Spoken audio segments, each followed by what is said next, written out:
একজন শিক্ষার্থীকে সর্বাবস্থায় তার ইলম ও আমলে নুরানিয়াত ও গভীরতা আনার চেষ্টা করতে হবে। আর ইলম ও আমলে নুরানিয়াত ও গভীরতা আনতে সময়ের সদ্ব্যবহার করতে হবে। আর সময়ের সদ্ব্যবহার ও সময়কে আরও ফলপ্রসূ করতে আমরা 11টি পন্থা অবলম্বন করতে পারি। 1.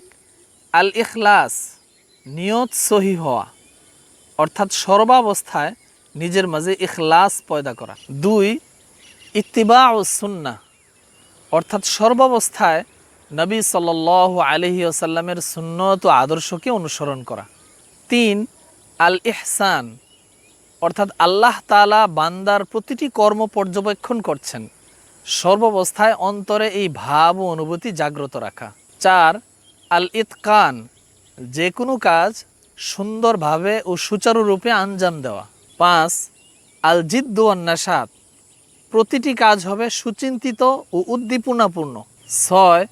আল হিলমু আল আনাত, সহনশীলতা ও ধীরস্থিরতার গুণ অর্জন করা। 7.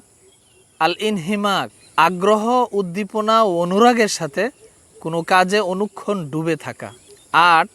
নাহমাতুল ইলম, ইলমের অনিবার্য তৃষ্ণা পয়দা করা। 9. সোহবাতুন মুদরিকা, অর্থাৎ এমন সোহবত যে সোহবতের মাধ্যমে শাগরিদ তার উস্তাদ থেকে দ্বীনের সমজ, সহি ফিকির ও আদব আখলাক এবং ফন্নি যৌগ হাসিল করা। 10. আল ইহতিসাব ওয়াল ইনাবা, আল্লাহ তাআলার কাছে সওয়াবের প্রত্যাশা করা এবং সর্বাবস্থায় আল্লাহমুখী হওয়া। 11.